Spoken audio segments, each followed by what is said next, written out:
안녕하세요. 노동법을 준수하자! 연세노무사TV 김준수 노무사입니다.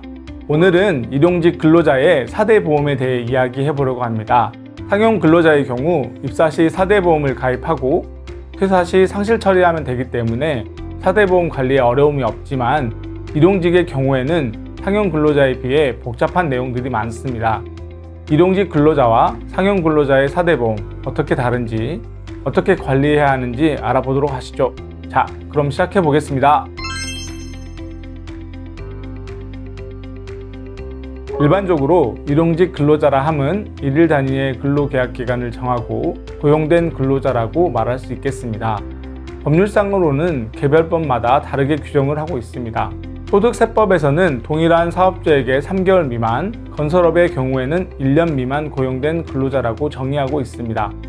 근로기준법에서는 일용직 근로자에 대한 정의는 없고 산업재해보상보험법에서는 일일 단위로 고용되거나 근로일에 따라 일당 형식 임금을 지급받는 근로자, 국민연금법, 건강보험법, 고용보험법은 근로계약기간이 1개월 미만인 자로 규정하고 있습니다. 행정해석은 근로계약을 일일 단위로 체결하고 그날의 근로가 끝나면 사용종속관계도 끝나 계속 고용이 보장되지 않는 자를 일용근로자로 보고 있습니다. 이처럼 통일적인 기준이 없다 보니 일용근로자의 4대 보험 실무가 복잡하게 된 것입니다.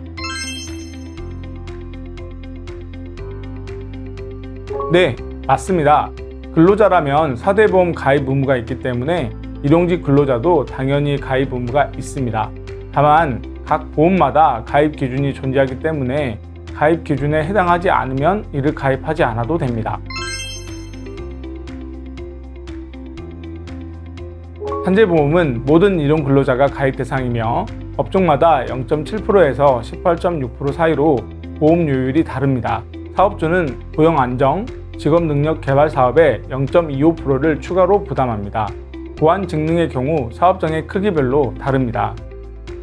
국민연금의 가입 대상은 1개월 이상이면서 월 8일 이상 근로한 자 또는 월 60시간 이상 근로한 자로 규정하고 있습니다. 만 60세 이상 근로자와 1개월 미만은 가입에서 제외되며 기존 소득월액에서 4.5%씩 부담합니다.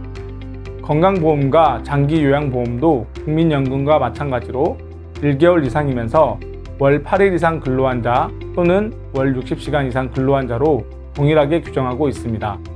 요율은 보수월액의 3.495%씩, 장기요양의 경우 건강보험료의 12.27%를 부과하고 있습니다. 아닙니다. 일용직의 경우 고용보험 자격 취득 신고 대신 근로내역 확인 신고를 하시면 됩니다. 고용보험법상 일용근로자를 1개월 미만 고용한 자로 규정하고 있으나 1개월 이상을 근로하더라도 근로내역 확인 신고를 하면 되며 자격 취득 신고는 하지 않습니다. 반면 상용직으로 입사했다가 1개월 미만 기간 내에 퇴사를 하는 경우라도 일용근로자가 되는 것이 아니며 근로내역 확인 신고가 아닌 고용보험 자격 취득 신고를 하셔야 합니다. 아닙니다. 65세 이상이라고 하더라도 실업급여 부분만 제외하고 사업주가 고안 직능에 따른 보험료는 부담해야 하기 때문에 근로내용 확인 신고를 하셔야 합니다. 일용직 국민연금 자격 취득일은 최초 근로를 제공한 날을 기준으로 1개월간 8일 이상 근무했는지 여부를 따져 최초 근로일을 기준으로 자격 취득일을 부여합니다. 그러나 최초 근로일로부터 그 달의 말일까지 근무일이 8일이 되지 않고 다음 달 1일부터 말일을 기준으로 8일 이상인 경우 1일을 기준으로 자격 취득일을 부여하게 됩니다.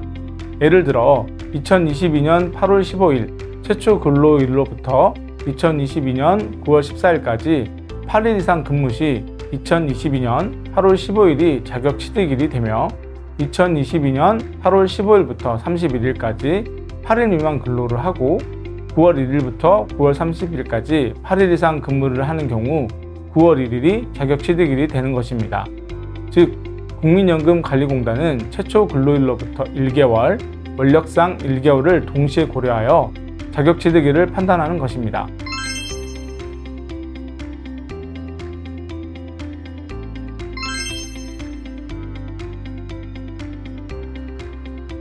오늘은 일용직 근로자의 4대 보험에 대해 알아보았습니다. 복잡하고 어려운 일용직 4대 보험 관리, 저희 연세노무사에게 연락 주시면 시원하게 해결해 드리겠습니다. 지금까지 노동법을 준수하자 연세노무사TV 김준수 노무사였습니다. 감사합니다.